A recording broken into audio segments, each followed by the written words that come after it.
Welcome to the program, everyone. I'm Brian Craig, always joined by my wife and co-host Kathy. Thanks, everyone, for tuning in. All right, let's talk about this lady from Moms for Liberty, okay, and her husband. Bridget Ziegler, co-founder Moms for Liberty. She's on the school board of Sarasota here in Florida, which is on the Gulf Coast of Florida. And her husband is the head of the Florida Republican Party. And some things have come up in the last few weeks. I'll do a recap. I've been talking about this from time to time on the program, but I want to do a quick recap of what's going on so we can talk about the latest updates and filling you guys in on what's really going on here. A few weeks back, a woman came forward who said that she had an ongoing threesome sexual relationship with the Moms for Liberty founder and her husband, came forward and said that the husband sexually assaulted her. Okay, a rape allegation that he showed up, I guess, at her house while the Moms for Liberty wife was not home and assaulted her. Now, he's not been removed as the head of the Republican Party of Florida. He's still the chairman of the Florida Republican Party. However, they've taken his salary away from him, which is strange. I don't know why they did that if he's still running the party, but they did it. And she's still on the school board. It's been a few weeks. The police have not arrested him. Yeah. The prosecutors have not brought charges. Has the woman filed a police report? Yeah, she talked to the police. Absolutely. Oh, so she filed a police report. And the police have obtained, it's been reported, they've obtained a sex tape, which is a threesome between Moms for Liberty, her husband, and this third-party woman. I don't know why people film this stuff. That's crazy. Why film something like that where it could get into the wrong hands? What hand? They're all the wrong hands. You don't want to. I mean, but still, that's just when you're in a position like that and you're a public figure. Why would you do that? Well, you would think you'd want it to keep it secret. When they say sex tape, that's a little misleading. I don't think anybody has tapes anymore. It's probably on one of their phones. Yeah, I'm sure. So a phone is private, so they figure who's going to have my phone? That's so stupid. Except me. And then you can send that to everybody. Yeah, it's all up in the cloud. I mean, that's just crazy to do something like that. But here's the thing I want to talk about this, okay? I am not buying the rape allegation against the husband. Now, anything could come out, and and I'm always open to change my opinion. Anything's possible. I'm not going to say, but, you never know. But I don't think it does happen. Well, sure, but I don't think it's credible at this point because it's been weeks now. There's been no arrest or no charges. Yeah, but you'll believe Juanita Broderick, so why won't you believe this chick? Because he's a Republican. I mean, that doesn't. No, Juanita Broderick had very detailed information. All we've heard is some vague generalities about this. Well, we'll have to see an interview with this woman. So I don't really buy it. But even if it's true, it has nothing to do with her. Okay, Agreed. And this thing about her having threesomes with her husband and this other lady, I'm not saying that that's the model of a conservative activist leader. But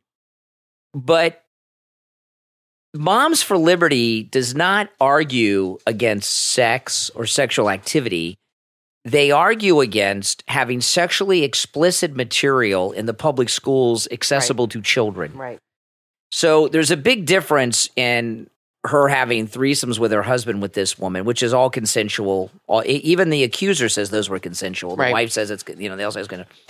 That's, they're not making books about it and putting it in the school library or adjusting curriculum in the classroom about these special threesome relationships that some couples have in their marriages, okay? So what she did is not counter to the mission of Moms for Liberty, first of all, okay? Just get that out of there. But I do know this. Moms for Liberty is a true grassroots activist organization of moms. It's grown into a bigger thing, but an organization formed by moms. They've gotten a lot of things done. They got the parental Bill of Rights passed in Florida. They also, which means, which is a good thing. They also have backed a lot of candidates for school boards. 43% of the candidates Moms for Liberty have backed have won. 43%. That's pretty good. And conservatives, for the most part, have not had grassroots activist organizations that are effective in getting people elected. Well, that's why they're going after them, because that's exactly it's effective. Right. And the Democrats are working on, brainwashing kids at the school level. And this interrupts that effort to try to do that because they're pulling these books, they're changing the curriculum. They're actually introducing more conservative. They're working with PragerU and introducing more conservative curriculum. Mm-hmm. And, the left can't have that. It's okay for them to go in and indoctrinate children. But when we try to teach them about American history and loving your country, that's a big no-no. Yeah. So Moms for Liberty, this whole thing is happening with this woman because Moms for Liberty is working. And she is a very high-profile face of Moms for Liberty, and her husband being the head of the Republican Party of Florida. What I'm curious about, and I'll throw this out to you, Kathy, and people listening, you can let us know in the comments on whatever platform you're listening to us on. Was this couple set up? Is this one of those honeypots like they do with, the Chinese spies? Possible. Or,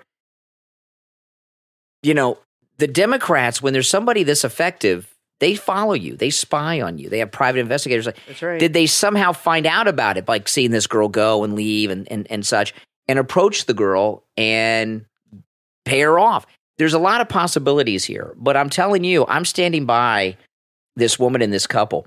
Even if her husband did it, which I don't think he did based on what we have so far. But again, something could come out, so there could be some evidence. But it's been a couple weeks, no arrest, no charges. In America, you're innocent until proven guilty. And we haven't heard details like we have with Juanita Broderick, which you mentioned. But even if the husband did sexually assault or rape this woman, what does that have to do with the Moms for Liberty lady? I mean, are we going to hold wives accountable for crimes that their husbands do? No. That doesn't even make sense to me. Or vice versa. Exactly. So I'm not saying that she is the... Well, they're trying to paint her as a hypocrite. They're trying to paint her as she's like a holy roller, conservative Christian, and she leads this double life. And I can see where that can be seen it's not that good. way. None of it's good. No, good. It's not a good look. And I think filming things like that is ridiculous, especially if you're in a public position. I think you're asking for trouble. I'd like to know who recorded the video. Was it her and her husband, or was it the third wheel? I don't know. I don't care what she does in her private life, but these things can cause problems. Yeah. For her and for what she represents. And when you represent a big group and you're in politics, you have to be careful about these things because it's not just about you. Yes. And it has a ripple effect. And you know how the liberals are. They look into you. I mean, she's a target because of what she's doing with this group. And, she should have known better to film this and put something out there. Maybe she didn't. We don't know. Well, yeah, exactly. That's the problem. We don't know. We need to know what's going on. Maybe the third wheel, maybe the girl Well, did. They're trying to get her resigned from the school board. She's a school board member in Sarasota. That failed. And, she should not quit. No. And I don't think she will. She seems tough. So I don't want her to quit. She hasn't done anything illegal or anything wrong or whatever. But, it's as far as her husband, I don't know. We'll see what comes out, like you said. But I hope she hangs in there because I think it's absurd for her to have to resign over this. Well, if Menendez can stay in the Senate and Biden can stay in the White House with all his corruption, she can't stay on a school board just because she had a menage a trois. I mean, that's not a crime. What did she do that Hunter hasn't been doing, or Bill Clinton, or any of these others? Exactly. And, Hunter's not an elected official. So people would say but he's that. a representative of an elected official with all of his deals, his dad. No, I agree. But I if we're going to make a comparison, I would compare her to people that have actually been elected and let the people decide. Like this one woman that was running for Congress that was on OnlyFans or something. She didn't win the election. They that was different. Kathy, the voters decided. She filmed her having sex with her husband and posted it online. That's different than this. Okay. Well, it's only a matter of time before this video comes out. And, listen, Moms for Liberty thinks that smut should not be available to children in school. This woman and her husband, they had a consensual three-way relationship that's in private. They weren't advocating that be taught as an acceptable lifestyle in school. If they were, then they'd be hypocrites. So there's, here's the thing. The way it used to work with Republicans, when there was an accusation or something like this came out, immediately Republicans would jump on board, say, quit, resign. Right. And it doesn't happen anymore. No, we're in this new phase now where people should not be resigning. Now, if she did something wrong, if she did something illegal, but she's done nothing wrong. She's not even that's illegal. She has not been accused of doing anything illegal. Right. Her husband has. And even if he did it, I wouldn't hold a wife accountable for crimes of her husband unless she was a party to the crimes. And certainly the accusation is that she wasn't. And the accusation, by the way, also conveniently puts us in a situation where there's no witnesses, right? Except the two people that allegedly involved. So no, we got to stand behind her. What we're fighting for right now is not winning an election or getting Republicans elected to different offices. We're fighting with Trump, the MAGA movement, Moms for Liberty, all these different things. We are fighting for the survival of our culture, of the American civilization, which is under attack. We've got 6,000 illegals marching towards our southern border right now. 4.6 million a year are coming here illegally since Biden's been president. We've got a lot of other problems going on. And if Trump is not reelected and we don't have effective groups like Moms for Liberty and others working and getting things done, we're going to lose this country as we know it. Our country is being reshaped into something different. They've wiped out our southern border. They're wiping out our culture. They're wiping out our history. They're taking down statues of our history and everything else. And I'm sorry. We have to stand by her. I would prefer that she was not making sex tapes and I would too. And having threesomes with her husband. Believe me, I'm not approving of that behavior, but I don't think that we should be dropping her. And I'll tell you another thing about this that is a little strange. If you go and look her up online, she's a very good-looking woman for someone that's involved in politics, This woman has had no problems sexually her entire life, okay? You can tell by looking at her, okay? So, her husband's not attractive. I don't the husband's a whole nother story. I don't get it. But from knowing people that are in these things through my radio work, okay? Steve Kane and I did some we used to do a show on cable access TV, and it was a very risque show. And we did a show on swingers where we went to a swingers bar or a swingers club and interviewed people on the show. And typically, people think the swingers, it's always like a husband and two women. Most people think that it is about the husband. That's not the case. That may have been the case long ago. What that type of lifestyle is now, it's usually about a wife who's gay, who wants to have sex with other women, and she brings the husband in. She's like a bisexual woman. And of course, most men aren't going to complain. No, most men will not complain, but the women willingly go. But the women typically are gay or bisexual, the wives, and obviously it's mostly about that more so than the men than people think, because not many women are going to go along with something like that just because the man wants to. The woman usually has to be involved. So there is a possibility that she is gay or bisexual, and that's okay. If she's gay or bisexual, that's okay. Moms for Liberty is not arguing to outlaw being gay or bisexual or even trans. Well, the problem is where she looks they just don't want to tie it in school. I understand that, but where she looks like a hypocrite, and I'm not saying she is a hypocrite, but she's engaged in a gay lifestyle. Maybe. We don't know what they're doing. Maybe. Probably. But, probably. And she's yanking books that promote a gay lifestyle. Yeah, to children. I understand that. But, there's a difference. But that's where the hypocrisy comes in. It's like she's living that life secretly, but then she's going against it. So I understand it's to children, and I don't agree those books should be in school. Trust me. But that's where they're going with this. Well, about a week or so ago, the school board that she's a member of, while she was there, took a vote to remove her, which passed, but they don't have the power to remove her. Good. And she stood there during this whole thing and sat there. So why did they take the vote if they don't have just to... Symbolic, just to try to harass her and bash her. So she sat there while they did it, while they talked, while they did it. And then afterwards, she gave a speech and she says, well, this isn't even binding. And she stood up to them. Yeah. And it's very unusual, This is a new thing we're getting into in politics where they're throwing people out of... It's a very dangerous place to be because then you can go after anybody. and for anything. And if you get enough votes and people collectively get pissed off at someone like George Santos or somebody, they can have them thrown out. You really need to leave it up to the people to decide. It's our government. It's our choice. It's not theirs. These political people are abusing their power, I feel, by doing these kinds of things. I don't think anybody, unless they like commit a totally heinous crime, even Menendez, I don't think should be thrown out. I think the people should decide his fate. That's the way. If they want to have a criminal in there, let them.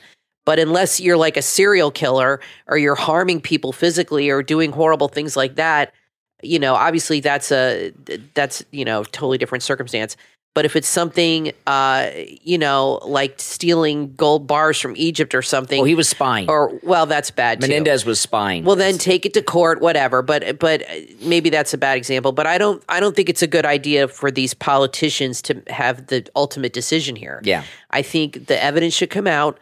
The people should see what it is, have a hearing, present it to the people, and let the people decide in the next election, unless you are committing such a heinous act. But a threesome is not anything that's going to, you know, hurt the government. Obviously. What's really unusual about this is for a conservative to stand up and not resign and stand up to this with allegations out there. Now people don't resign anymore. And that, I think people should not. I think people should stand up and say, forget about it. Yeah. A lot of it has to do with the news cycle so short, right? Yeah. You know, people's attention span is short. And if she stands up to it and the husband's not charged, it's going to lose its steam a little bit. But I've seen her on television a couple times at these school board meetings. You know, that she was confronted by a former student, you know, recently. It's in the news today. And then this vote that they took. And looking at her in her face, she does not seem to be worried, concerned, or even upset about any of this. And that's why I don't believe all that we're hearing is exactly true. Mm-hmm. You know, I just don't believe it. But even if it is, we got to stand by our conservative. To my knowledge, moms, and I'm talking about recent history. I don't want somebody to go back in time 100 years, but to my knowledge, the best to my mind, Moms for Liberty is the first conservative activist group to be effective in school board elections. They've overturned school boards here in Florida. There are school boards that used to be all Democrat they completely flipped to Republican in Florida. Now, Ron DeSantis goes around and takes credit for all that. And I'm not saying he didn't have a role in it, but it was mainly Moms for Liberty did that. And Moms for Liberty, they don't just back and endorse candidates. They take regular people and give them a little education on how to run campaigns and help them run campaigns, which, you know, a lot of these people don't have. They scare the left because they're effective. That's right. And they're good at what they do. That's right. So, yeah. So I'm going to stand with her. I'm going to stand with Moms for Liberty. And you guys should, too. Now, I want to talk about MyPillow. Oh, my goodness. I want to talk about the MyPillow towels. You know, they're less than $30 with the promo code Kane at checkout, Kane. And Mike Lindell in his commercial says, towels that actually work. What a concept. That is such an understatement. I never realized how ineffective and bad every towel I've had in my entire life is before the MyPillow towels. It's a 6-piece towel set. They also have dish towels, by the way, that have a nice discount on them, too, with our promo code Kane at checkout. But the MyPillow 6-piece towel set for your bathroom is less than $30 with the promo code Kane. They completely dry you off. They completely absorb the water. And the thing that's really cool about them is that not only do they absorb all the water, when you hold the towel up, the water's not dripping off it. It holds the water in. You know what I mean? A lot of towels, it's almost like it gets the water off your body a little bit, and then what's left just kind of slides off of it. It's very strange. The MyPillow towels absorb the water. They hold the water, and they're soft. They're durable. Yeah, they're really good. They're like twice as thick as a normal towel and a lot bigger. Yes, and they are soft like the day we've got them, and we've had them for a long time. And now, again, you can use our promo code Kane, Kane, on any of the items at MyPillow.com, not just the ones we talk about. We talk about our favorites and must-haves and what we consider to be the best deals. The MyPillow towel set, it's a 6-piece towel set, are amazing. Go ahead and order them. And remember, when you order from MyPillow and you use our promo code Kane at checkout, not only are you getting huge discounts, great products, supporting Mike Lindell and MyPillow, when you use our promo code Kane, you're supporting all the content I'm connected to, the podcast here with Kathy, my YouTube channel, the radio show, and everything. So promo code Kane at checkout, Kane. My name's Brian, always joined by my wife and co-host Kathy. We're going to take a quick break and be back right after this. Are you looking for the perfect blend of style and functionality? Then start shopping right now at The Modest Marketplace on Etsy. The Modest Marketplace on Etsy is a treasure trove of trendy mugs, sleek phone cases, stylish notebooks, planners, eye-catching posters, stickers, and must-have clothing. They have something to suit every style. Whether you're refreshing your wardrobe or accessorizing your gadgets, The Modest Marketplace on Etsy has something for everyone. You'll find great gifts too. Find the shop online at themodestmarketplace.store. That's themodestmarketplace.store. View the collection. You will be impressed. Themodestmarketplace.store. Shopping made simple. The Modest Marketplace on Etsy.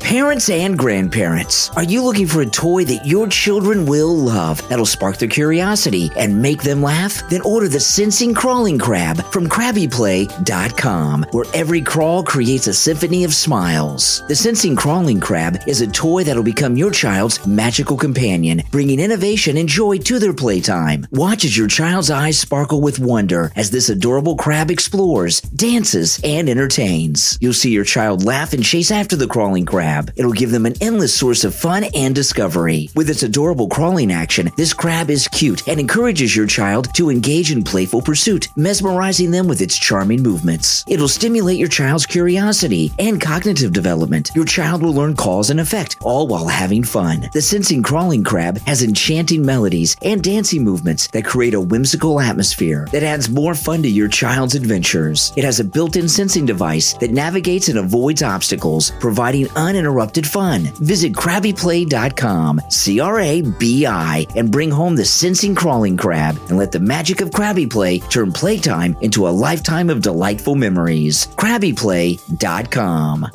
Enter a world where the unbelievable becomes reality. Award-winning film producer, director, and best-selling author Ray Griggs invites you to Tales Stranger Than Fiction, a premium audio podcast series like no other. When you add Tales Stranger Than Fiction to your playlist, you'll experience stories crafted in stunning 5.1 surround sound, immersing you in every suspenseful moment. Guided by Ray Griggs and set to the soul-stirring compositions of Max DiCarlo, this series brings narratives to life with an exceptional cast of voice talents. Inspired by iconic series like Suspense, Outer Limits, and Twilight Zone, Tales Stranger Than Fiction isn't just a podcast, it's an expedition to the edges of imagination and a ticket to alternate dimensions. Available on Spotify, Apple Podcasts, iHeartRadio, and wherever you get your podcast. Tales Stranger Than Fiction, where every episode is a journey beyond belief.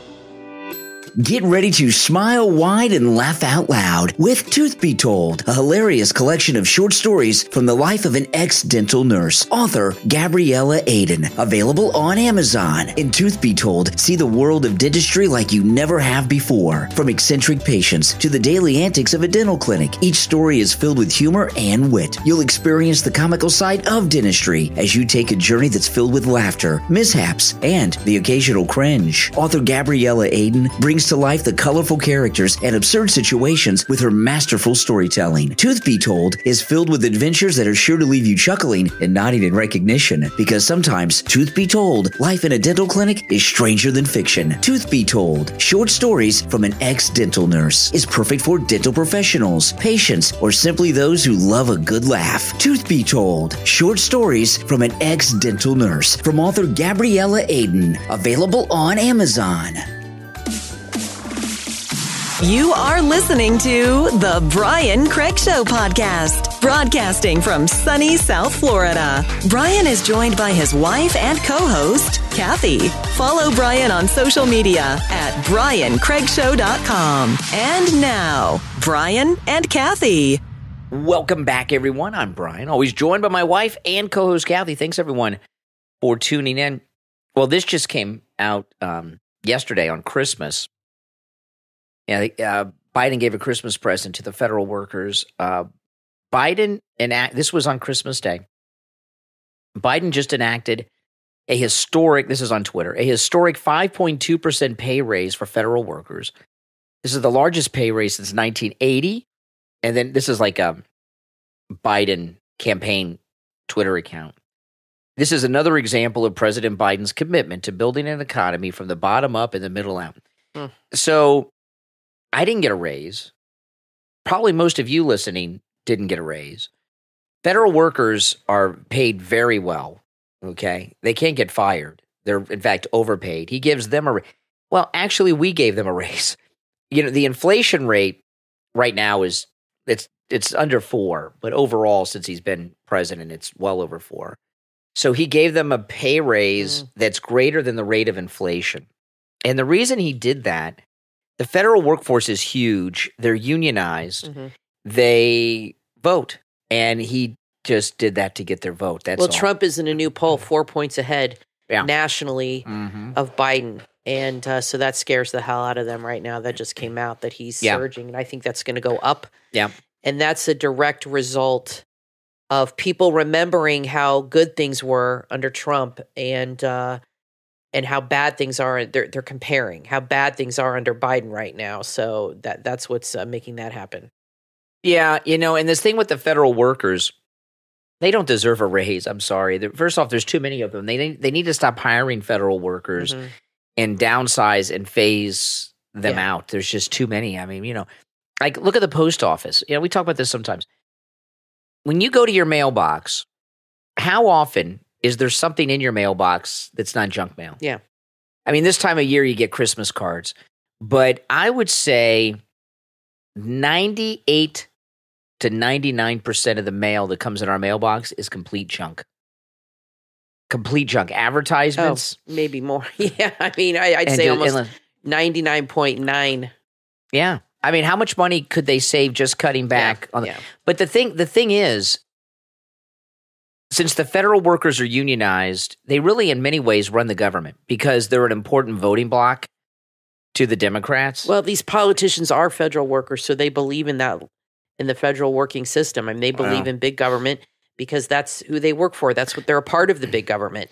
So, of course, they're going to promote it and want to help it along. But yeah, this is all about getting votes, getting support, just like erasing student debt, all that stuff. But I don't think those kinds of things matter so much anymore. I think that they're so out of touch with the American people and what people are going through. And when they go on TV all the time, Bidenomics and everything's great, everything's wonderful, and people are living a different life at home and it's not so great and wonderful, there's a major disconnect. And I think that's a big part of the problem here. I mean, Biden should come out and acknowledge, but he won't. And they just keep spending our money. That's what Democrats do. I don't know how they keep getting elected. They use fear tactics. That's basically it.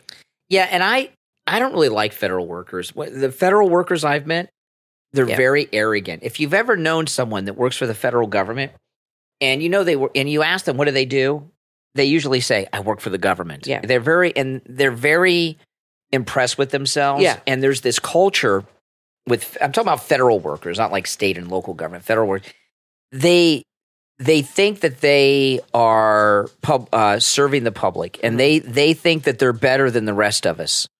They think they've dedicated their lives to public service, and they haven't dedicated. They've got cushy jobs they can't be fired from.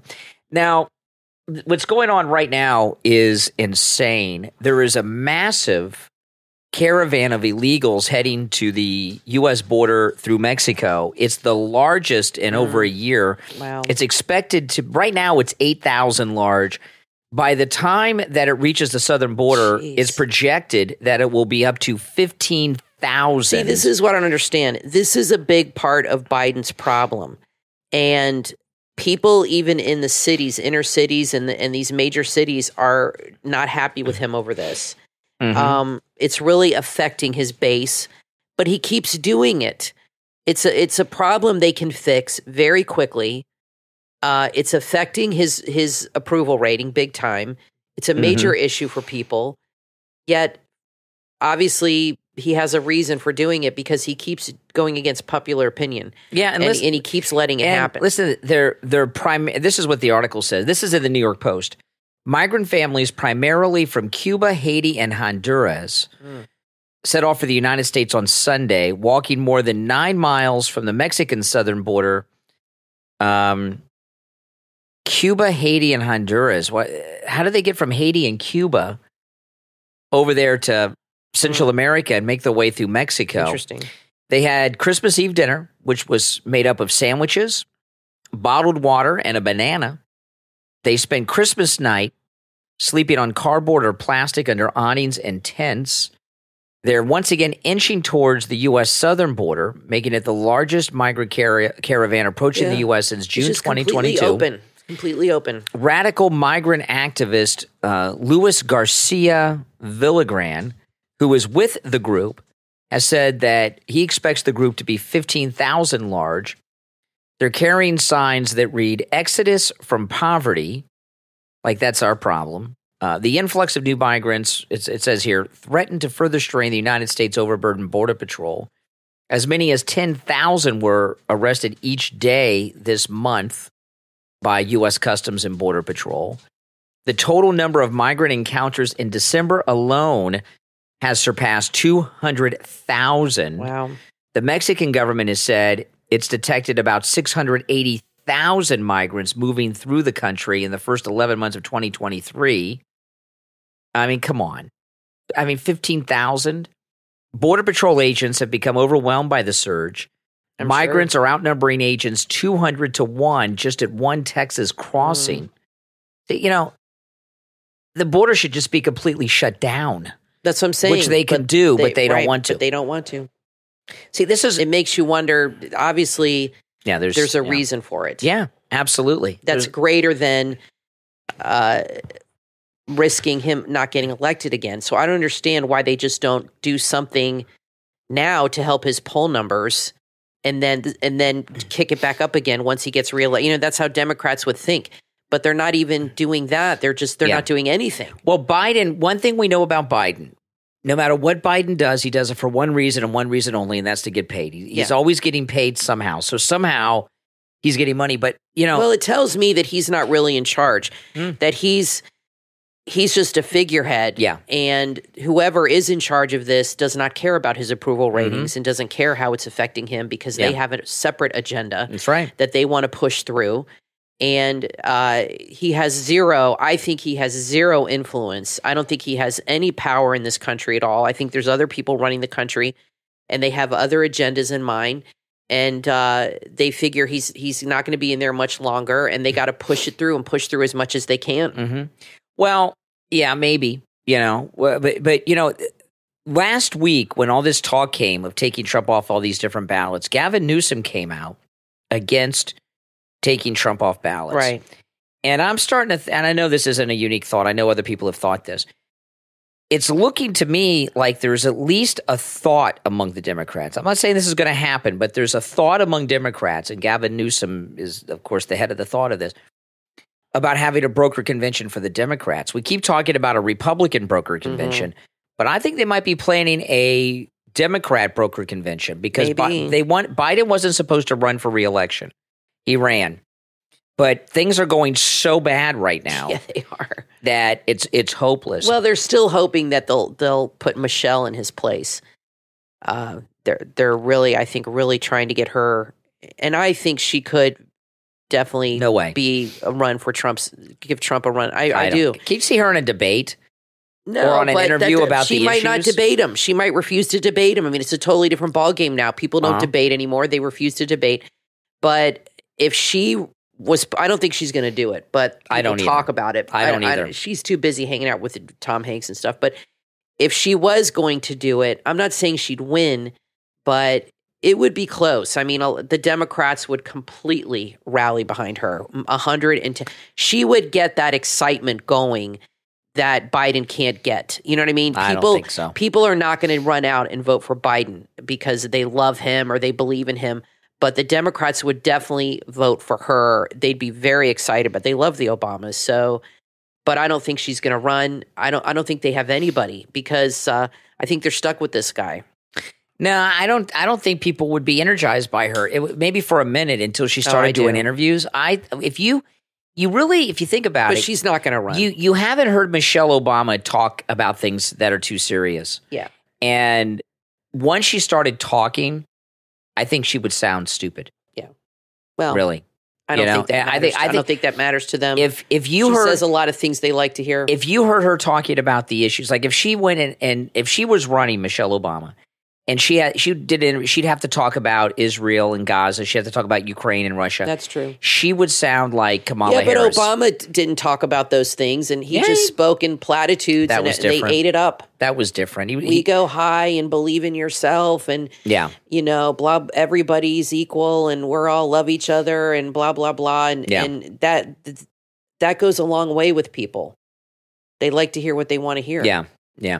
Now, in Ukraine, there's a lot of video finally coming out in Ukraine that shows there's like a war going on, right? Almost like 3 months after this stuff started in Israel, and there was a major attack by Ukraine against Russia. They've been attacking ships in Crimea, and the video is on Twitter.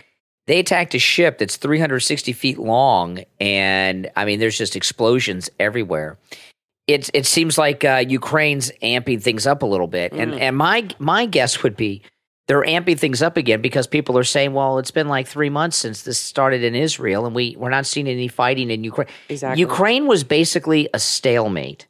There was very little fighting going on, not much happening. Now all of a sudden, Ukraine's on the move so they can get dramatic video footage to show that there's a war going on there, because people are like, why are we giving money to Ukraine? I don't see any fighting going on. Exactly. So when Trump comes back in a year's time, oh my goodness. Imagine this time next year, the day after Christmas next year, he'll be president-elect again.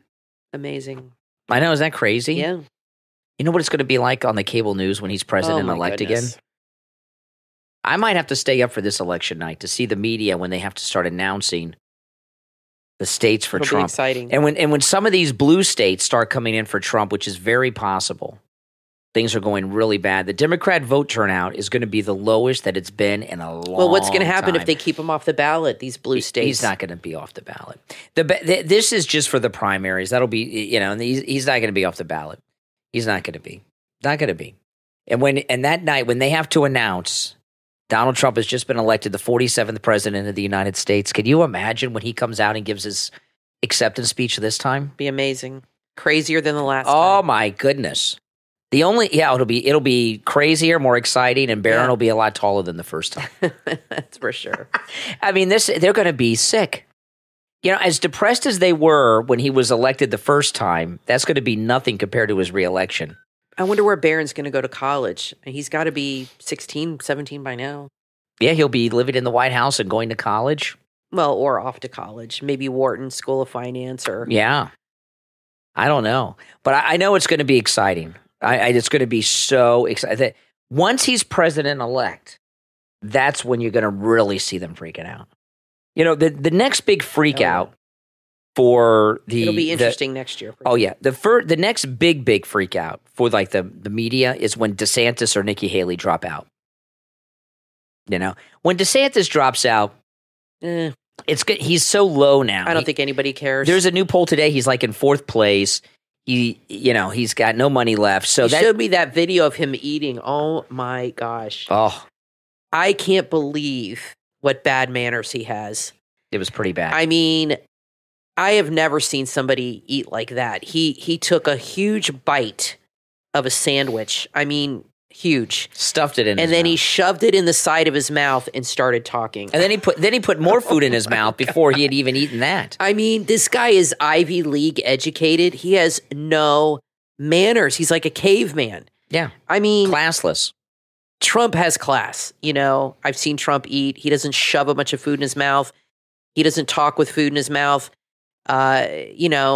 He's got manners, and you don't see Trump eat very often on camera. Really, it's not a good look. Have you maybe seen him a couple times? President Trump, eat something, not very much. I can't remember. He ever shoved seeing in him the sandwich. He took like a huge bite. Half the sandwich went in his mouth. Shoved it to the side of his mouth, and then starts talking. You don't put food in your mouth and then start talking after that. It was really bad video. Even you guys who watch me on YouTube, you may have seen once or twice me eating on camera over the years. I don't eat on camera. And sometimes I'll be doing something and I'm starving and I'll turn the camera away. You can tell he's a guy who loves food. Oh, yes. You can tell that. He devoured that sandwich like he hadn't eaten in 3 He days. ate like a slob. Yeah, it was pretty He bad. ate like a slob. He has no manners at all. Yeah, I was really shocked. You know, when you're a public person, you really don't eat too much. You know, I don't even like. You take a little bite, just a little bite, and you don't talk while you're chewing. God, no. And you don't stuff more food in your mouth while you're talking, and keep talking, and don't interrupt. Before you've swallowed the last bite. I mean, and the whole, I couldn't believe it. The whole conversation was about the food. Yeah, he does love to eat. You could tell. Well, nothing wrong with that, but I mean, you know, he really has no manners. I was really surprised. What I'm wondering about that, because if you've seen that video on Twitter, you know what I'm talking. If you've not seen it, don't go and look it up. It's not pleasant to see him eating. It's really gross. I think it's worth watching. It's gross. I mean, it's really gross. I showed it on one of my live streams over the weekend. But, you know, the thing about him is I've never seen that before, and he's been in a lot of restaurants, and I'm wondering if he's just cracking up, if he's just losing it because he's in 4th place in the latest poll. No, I just think he has no class. I mean, clearly people don't like this guy when they meet him. Yeah. And I think he's just very uncouth. And well, they're realizing definitely was that in that video. You know, and they're realizing that he's just really kind of a trashy guy. Yeah. And he's not what they thought he was. You know what I mean? They have this picture of him in his military uniform and you know, this pedigree of an education, and then they meet him and they're like, this guy's like Fred Flintstone, and I'm insulting Fred Flintstone here because I love Fred Flintstone. Now, I want like a Neanderthal. I want to take a moment to thank our Patreon supporters for their support of the program. Thank you so much, guys. And if you would like to support the program by becoming a Patreon supporter, there's a link in the episode description, and there's also a link on my website, BrianCraigShow.com. Our top Patreon supporters, your names are listed in the description of every podcast and in all of my YouTube videos. And you also get top Patreon supporters. You get a live on-air thank you shout out. I want to welcome all of our new Patreons. Some new people became Patreon supporters over this past weekend, and thank you all for joining.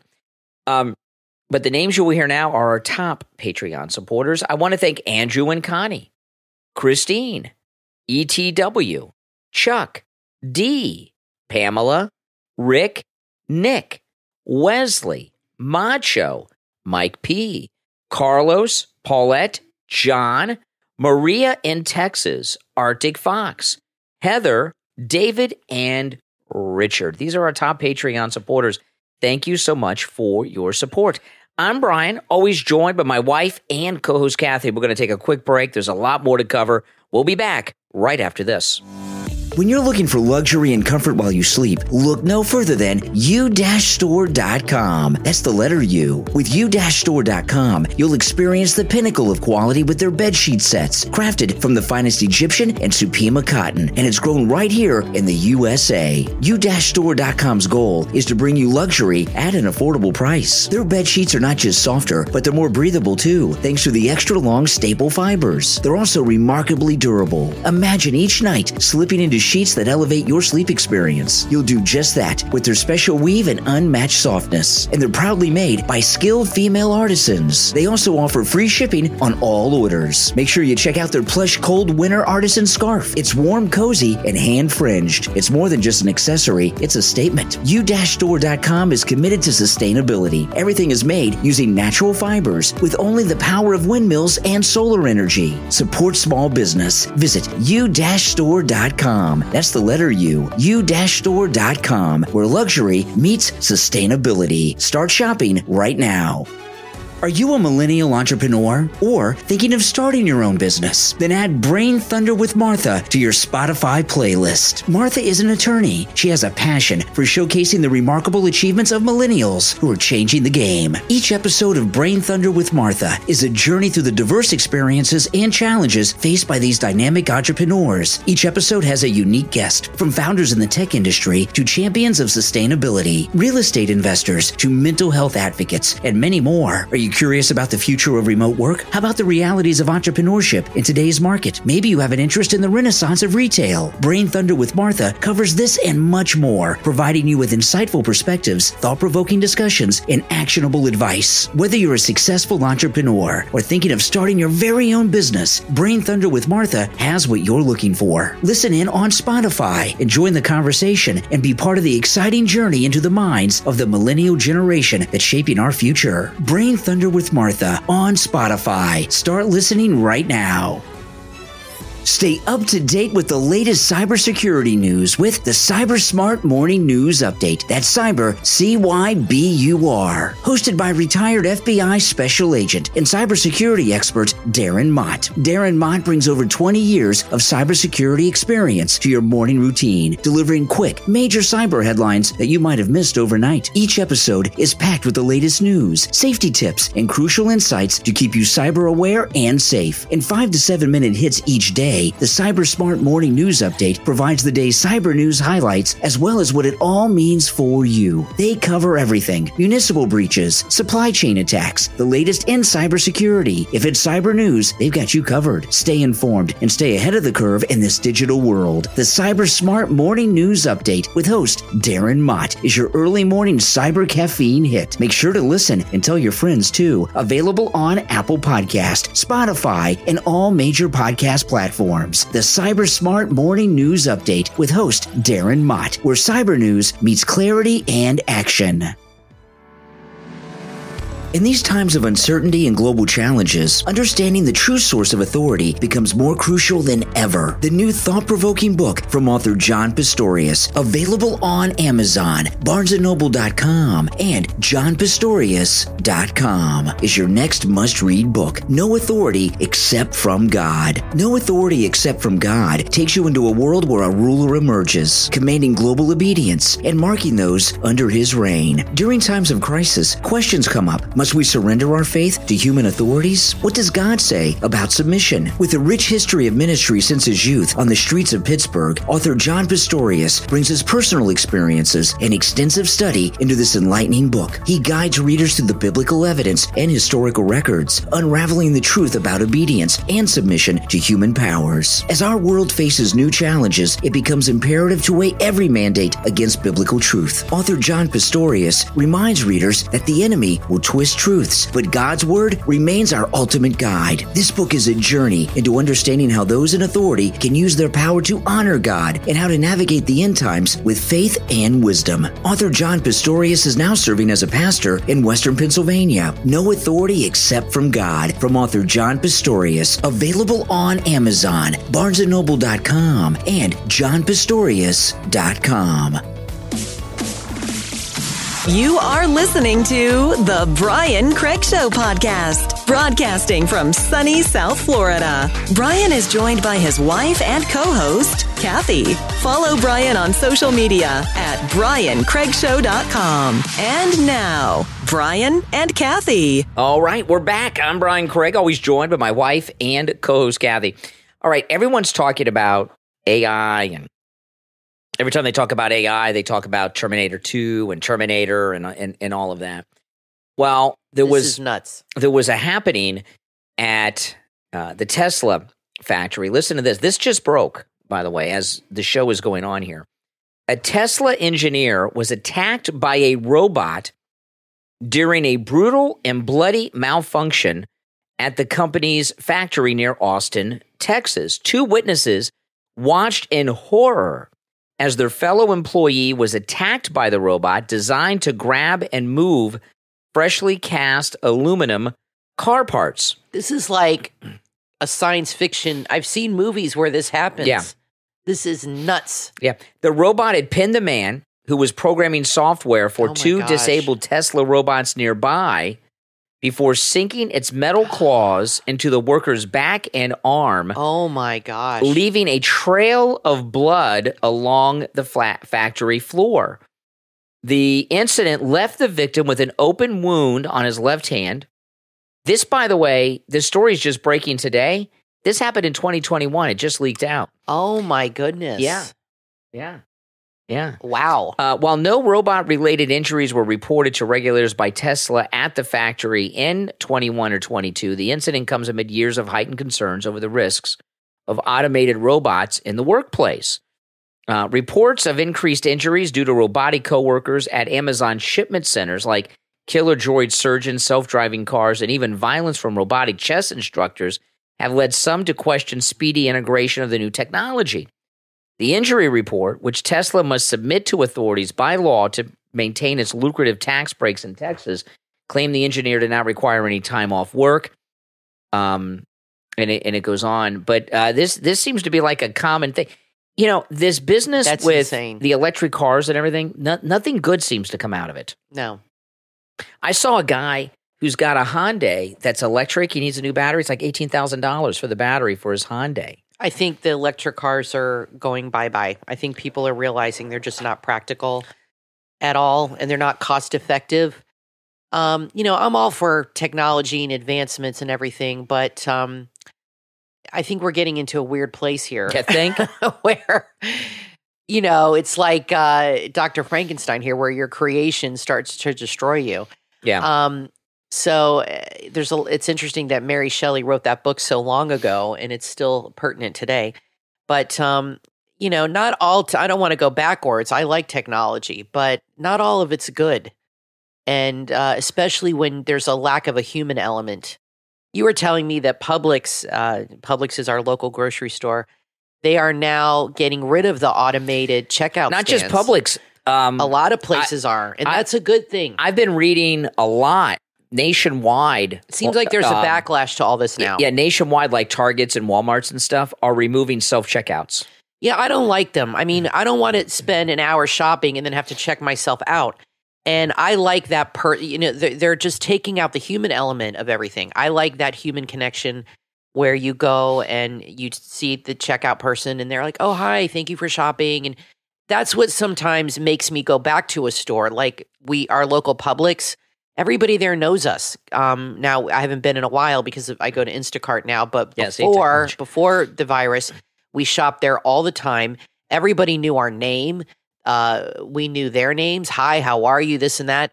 So that's a nice thing. And if you don't have those human connections, it reduces your incentive to shop there. Like I've actually seen people on Facebook talk about Publix and they'll say, yeah, the prices are a little higher, but I like going there because everybody's nice and it feels like a hometown place.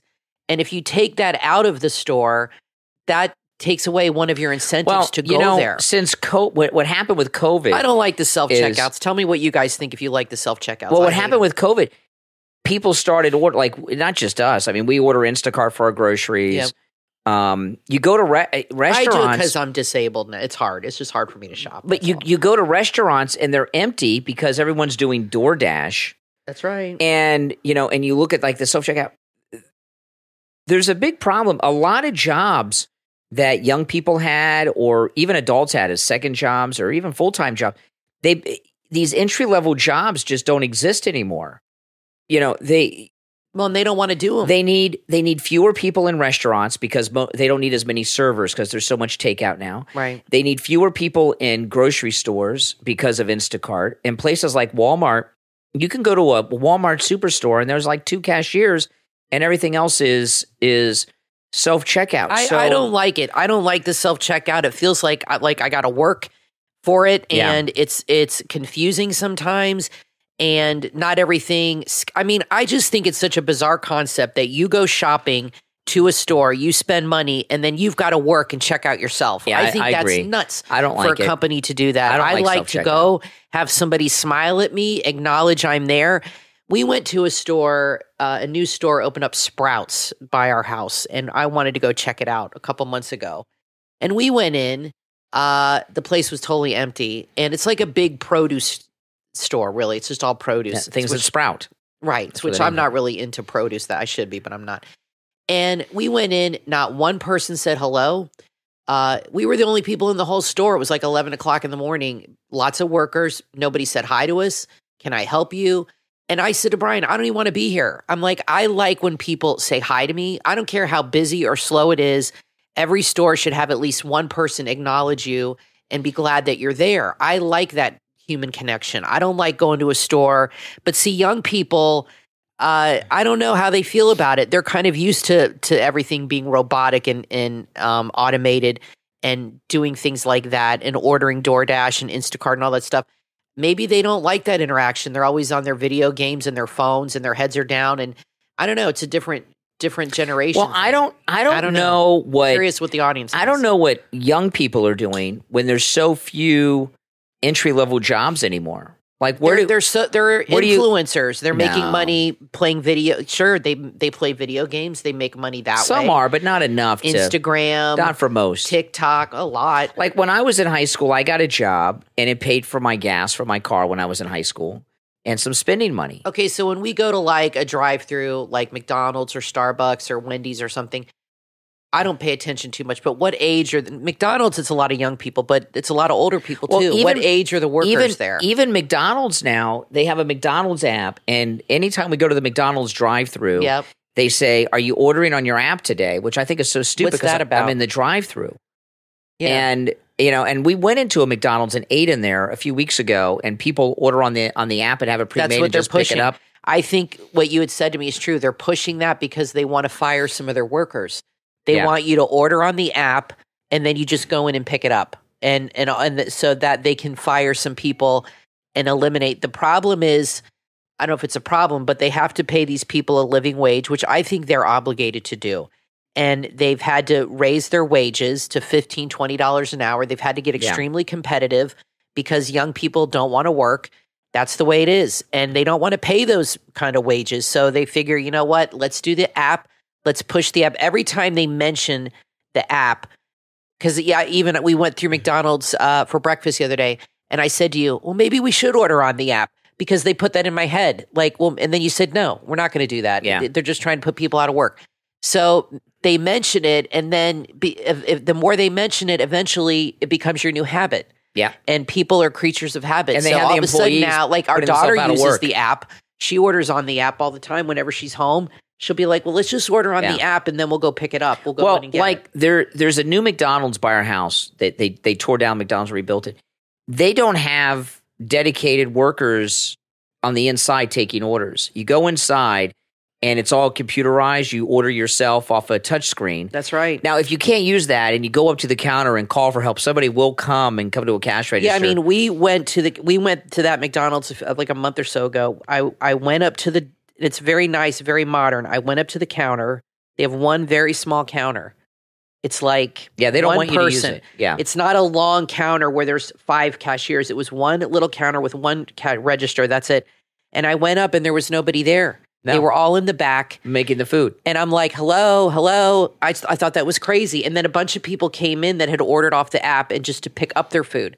They're trying to change that culture because then they don't have to hire 5 cashiers. But when I was younger, I go to the local McDonald's. It was all the local high school kids. There aren't those entry level jobs anymore, and that's got to have an impact on the economy. Well, that's why the young people live at home and they stay at home. You have more young. In fact, I read an article the other day written by somebody Gen X who said that they had to leave the house at 18, get a job, and they used food crates as furniture.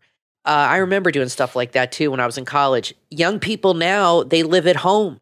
They stay at home and they just play video games all day and their parents support them and they don't have to get those kinds of jobs. You know what I mean? That's a big shift too. Parents don't make them leave. I saw a commercial on TV last night. It was either for Home Depot or Lowe's. There was a guy at home doing some work. He was laying tile and he needed a part. He didn't know what it was called. And the app, I think it was Lowe's, might have been Home Depot, either one. You take a picture of the item on the app, it tells you what it is and where it's located in your local store. Right. So it used to be, well, it's still this way because this is new. You go in and the guys that work at Home Depot and Lowe's, you take in the piece that you are looking for, you show it to them, and they'll take you to it. Now they're doing away with those guys. That's right. So we're at a point now where it's a major problem in the economy, where people that are low skill, no skill, or aren't working for themselves, they're not going to have any work because everything is so computerized and automated now to a level that I don't think anybody envisioned. A lot of this is a reaction to, like I said, having to pay the higher wages and also having younger people that don't want to work. They go in, they're lazy. Like I've seen TikTok videos of young kids have to work 8 hours and they go home crying because they had to work 8 hours. They're spoiled and they're babies. And it wasn't like that when we were 18. I mean, we had to work and work as much as I saw that there was people in college that had 4 jobs. I saw that there was a girl who made a TikTok video crying about her 9-to-5 office job. Yeah, she got laid off. Now, I've never had prolonged that type of job. I've always had different types of jobs. I have. But I mean, I work many more hours than that a day, but I'm not stuck in the same place in the office in a cubicle or something. And the few times I've had jobs that were kind of like that when I was younger, it was but you miserable. Did it. You did it, but now young people don't want to do it. And so a lot of these companies have had to make adjustments because they can't find the people to do those kind of jobs. They're not applying for those kinds of jobs. So it's kind of a cycle you get into. To me, the most boring type of job you can have is working in an office. I've done that. I hated it. It's the few times I've had jobs like that. It's awful. But a lot of people do it. I don't like. I did it before. Worked at an insurance company right out of college for a while, just sitting in a cubicle, entering data and talking on the phone all day, and I was going nuts. I couldn't stand it. I couldn't imagine. But some people, that's what they do. I put in a lot of hours every day, but I do. I'm broadcasting. You don't have a traditional job. It's a cool job. Got a lot of cool stuff I'm doing. But if you're stuck at a cubicle 9 to 5, that is like it's like being in a prison. That's how I felt. Some people like it. They like the camaraderie of the fellow workers. I don't know. If you work in a cubicle or in an office, tell us what you think about that too. I'm curious about that. And have things changed at your company with this new AI technology too? The thing with technology, there's always been technology that's put people out of work. Anytime there's been a new invention, this is through all of time. Yep. It puts people out of work, and people have to find new ways. There's no more toll workers. To find work. Yeah, there's no more toll workers. I remember the days when you had to stop and give somebody money to go through a toll plaza on a toll road. Anymore. It's all done through the Sun Pass. And if you don't, or your license plate, so it's always been this way though since the beginning of time. Since before the Industrial Revolution, something new would be developed. That's right. Somebody was out of work. I mean, look. Yeah, things change. Look, when the cars came in, people that made wagon wheels lost their jobs. Okay, exactly. I mean, it's all. You always have to adjust, and people innovate. do. But I don't like. I don't like to go back to the original thing. I don't like going into a store and having to check myself out. I think it's absurd. Well, having that people say hi to me or talk to me. Part of the problem is with all this automation, where you don't have these entry level jobs. Because we were talking about grocery stores, retail stores, and fast food restaurants.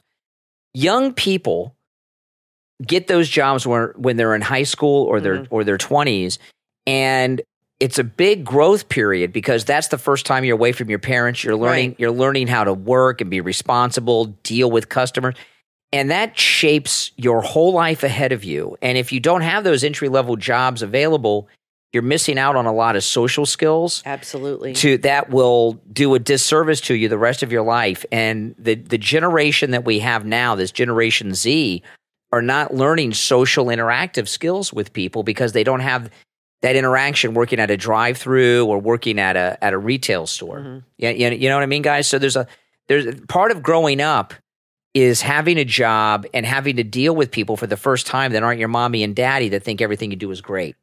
Yeah, exactly. The world doesn't tap to your I mean, you know what I mean? The world doesn't cater to you. Oh, yeah. But these kids, their parents coddle them and cater to them, and then they get out in the real world and they can't handle it when people don't bend to their will and do what they want. When I had my first job when I was in high school, beyond mowing lawns and stuff, I had to go somewhere. I had a dress code. You worked at Publix. I worked at Publix. I had a dress code. I had a schedule. I had to work. Didn't you have to keep your hair cut too? Yeah, yeah. They're all. I had to wear a tie and a shirt, and if you didn't, you were sent home. And look at what's happening at Disney. They have lowered their standards so much to now they allow tattoos. They allow people to have facial hair, long hair. It was not like that in the beginning. There were definite physical standards, but now if you do that, you're a bigot. Yeah. Or you're a horrible person if you have any kind of standards. Remember in the 60s, the flight attendants had to be a certain weight. Yeah. And wear their hair a certain way. Yeah, what's wrong with that? And now it's like, if you put any kind of standards on anybody, you're a horrible person. Exactly. So now they've let all the standards go. There are no more standards. Yeah. Now, before we go, I just want to ask you, so they're saying that this caravan of 8,000 is going to be 15,000 illegals by the time it reaches the United States. Is this migration or an invasion? Is the United States facing a migration crisis, or are we being invaded? I would say invaded. I agree with you. You guys, let me know what you think in the comments. Invasion, yes or no, at the southern border. I'm Brian Craig, always joined by my wife and co-host Kathy. Thanks, everyone, for tuning in. We will talk to you next time.